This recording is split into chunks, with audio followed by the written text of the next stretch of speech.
Chapter number 6 हमारा देश Bharat our country India.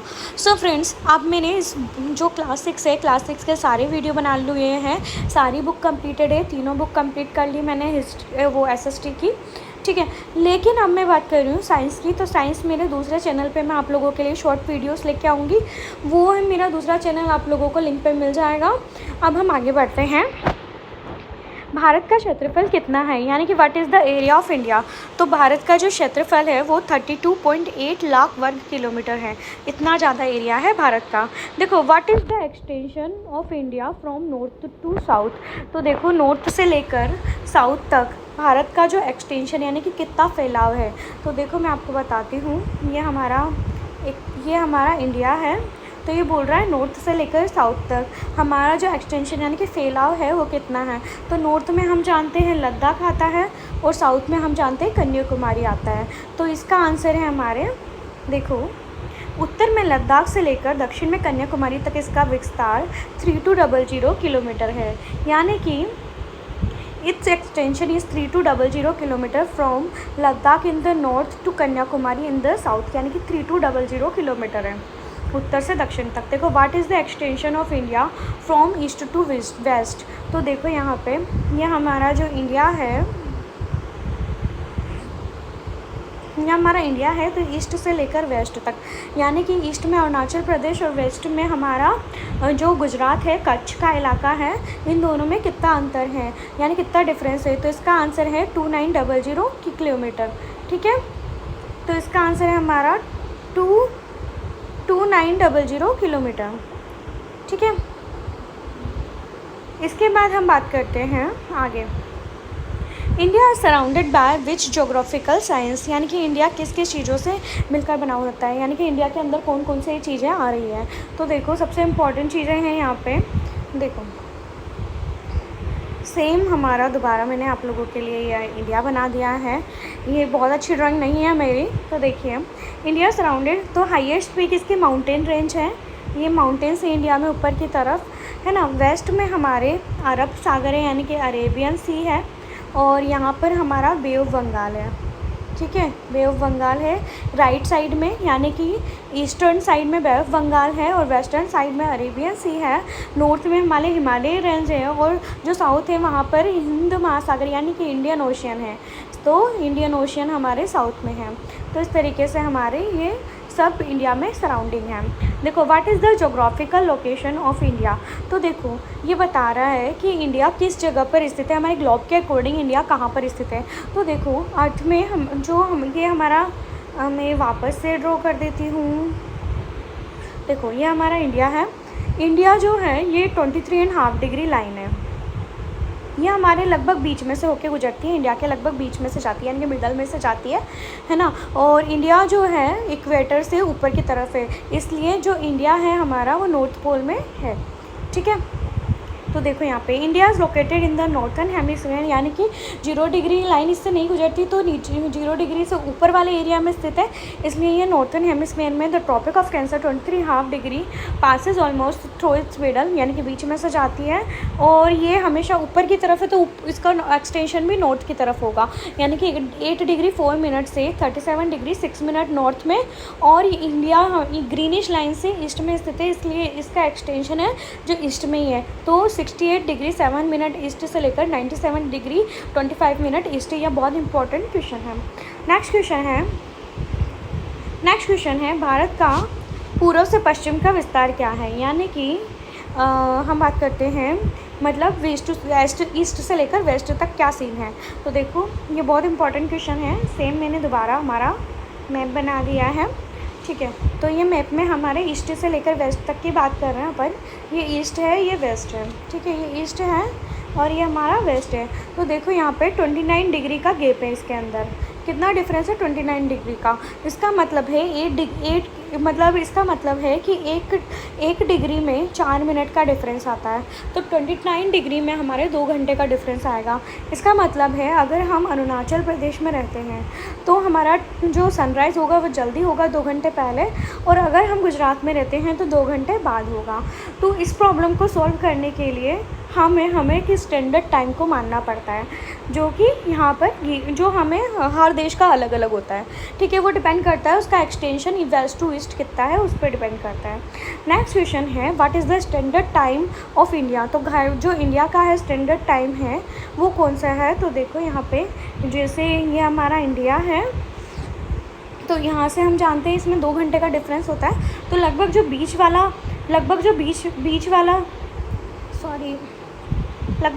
वाला पार्ट होता है, जो लगभग बीच में से जाता है, उसको ही हम स्टैंडर्ड टाइम मानते हैं, जो कि हमारा 80 डिग्री 30 मिनट ईस्ट में। तो ये बहुत इंपॉर्टेंट क्वेश्चन है, ठीक है।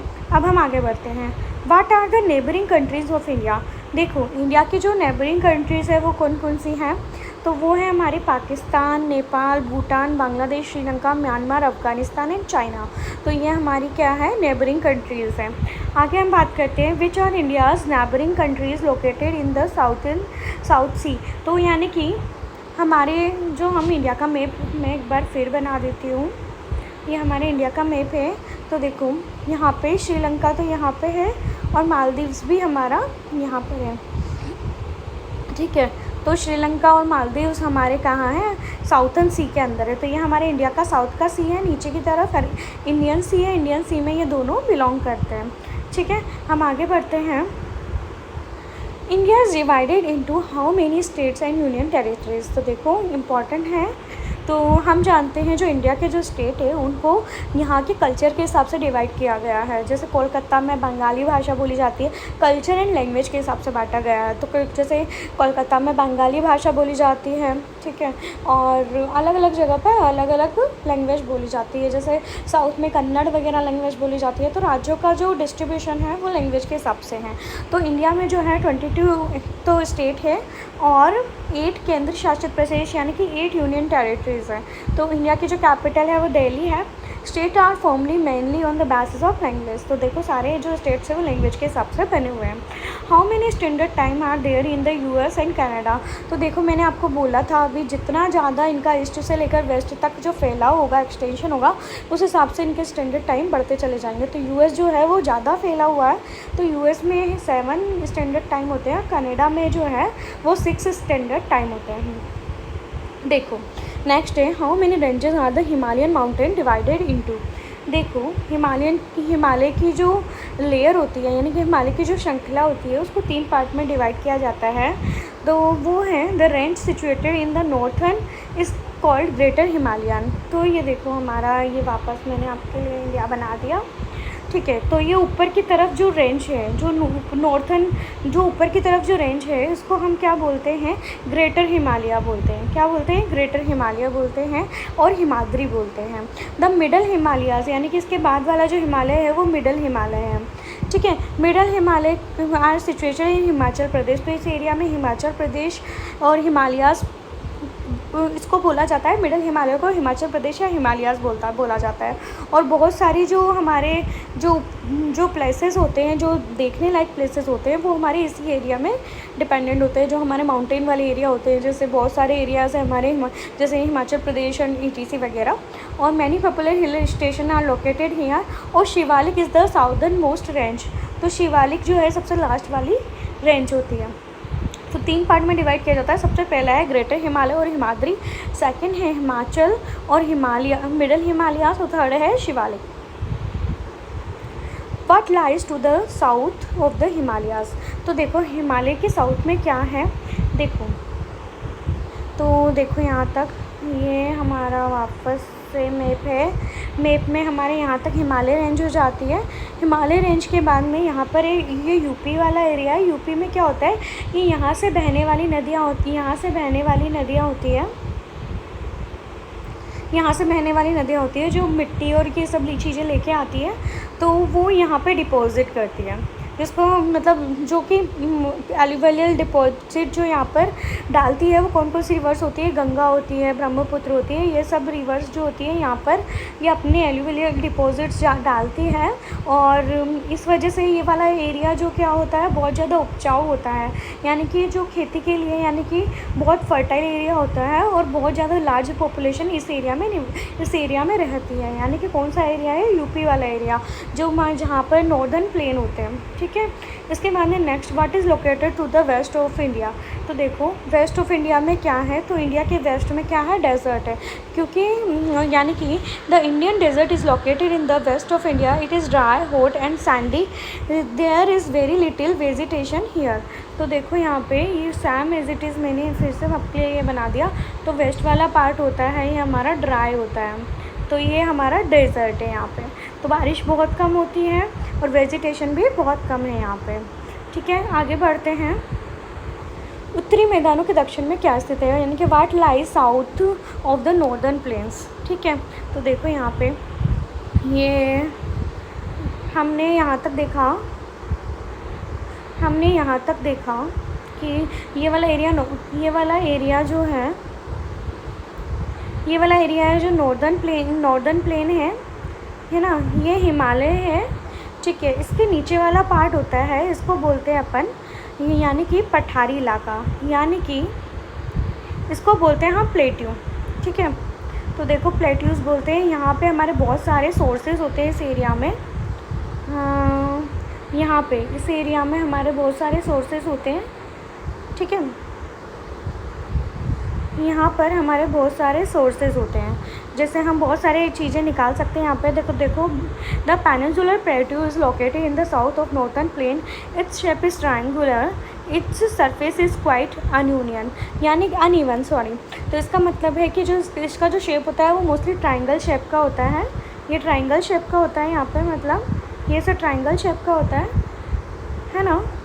देखो इस सरफेस इज़ क्वाइट अनइवन, यानी कि इसकी सरफेस एक जैसी नहीं होती। There is abundance of coal and iron ore in this plateau. तो यहाँ सबसे ज़्यादा हमें कोल और आयरन ओर मिलते हैं, ठीक है, यानी कि लोहा मिलता है, कोयला और लोहा मिलता है। What is the oldest chain in the world, यानी कि सबसे पुरानी जो माउंटेन रेंज है वो कौन सी है। तो देखो वो सबसे पुरानी जो माउंटेन रेंज है वो अरावली माउंटेन रेंज है, जो कि राजस्थान में है।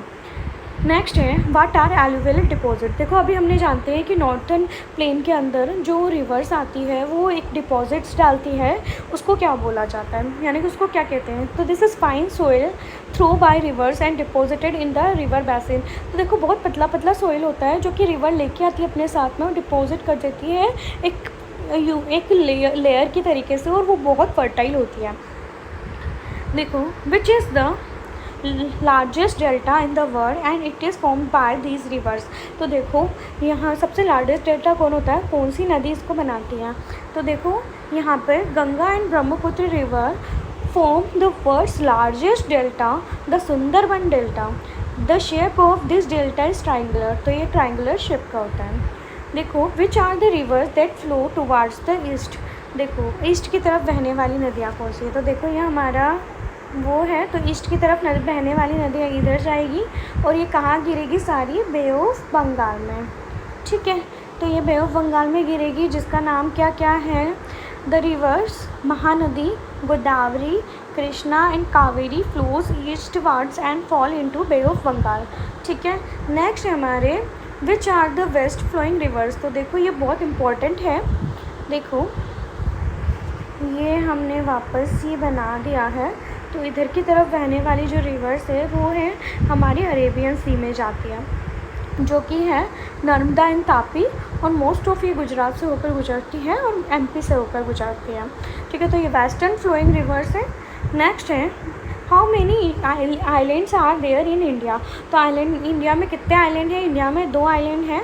देर are 2 islands group in India. First Lakshadweep which is located in Arabian sea, यानी कि जो वेस्ट में है, और द अंडमान निकोबार जो कि लोकेटेड है बे ऑफ बंगाल में, यानी कि ईस्ट में है। नेक्स्ट क्वेश्चन है what is a coral island. देखो कोरल आइलैंड क्या होता है। देखो क्या होता है, corals are the skeleton of tiny marine animals. Marine मतलब जो पानी में रहने वाले एनिमल्स होते हैं, वो जब मर जाते हैं तो उनका स्केलेटन बन जाता है। Those tiny marine creature are called polyps, उनको क्या बोला जाता है, पॉलिप्स बोला जाता है, ठीक है। व्हेन लिविंग पॉलिप्स डाई, तब जब मर जाते हैं ये पॉलिप्स, दियर स्केलेटन्स रिमेन, उनके स्केलेटन जो होते हैं वो बच जाते हैं। Other polyps grow on top of the solid skeleton, और इसके बाद जो दूसरे पॉलिप्स होते हैं वो उसके ऊपर ग्रो करते हैं, और जब वो मर जाते हैं तो वो उसके ऊपर एक लेयर बना देते हैं। तो इस तरीके से जैसे जैसे ये लेयर बढ़ती जाती है तो एक कोरल आइलैंड बन जाता है। तो this is form and as they grow that coral island are form, ठीक है। लास्ट क्वेश्चन है, व्हाट इज़ अ सुनामी। देखो सुनामी क्या होता है, देखो सुनामी होता है, tsunami is a huge ocean wave that is generated to an earthquake on the ocean floor. देखो सीधी सी बात है, अगर हम जो हमारा जो अर्थक्वेक नॉर्मल धरती पे आता है, यानी कि नॉर्मल जगह पर आता है, तो उसको तो अर्थक्वेक बोलते हैं। लेकिन वही अर्थक्वेक अगर पानी में आता है, यानी कि हमारे सी एरिया में आता है, तो वो सुनामी का फॉर्म ले लेता है, और वो पूरे जो अर्थ है उसको मतलब बिगाड़ देता है। तो फ्रेंड्स ये मेरा वीडियो था, अगर आपको ये वीडियो अच्छा लगता है तो प्लीज़ इसे लाइक शेयर एंड सब्सक्राइब जरूर कीजिए, एंड बेल आइकन को ज़रूर दबाइए, और ऐसे ही मेरे मोर वीडियोस देखने के लिए मेरे चैनल को सब्सक्राइब जरूर कीजिए एंड बेल आइकन को जरूर दबाइए, ताकि जैसे ही मेरा वीडियो आता है सबसे पहले आप लोगों तक पहुँचेगा। और आप लोग इसको स्टडी करके आप मुझे कमेंट करके ज़रूर बताइए कि आपको कैसा लगा है। So friends thank you so much.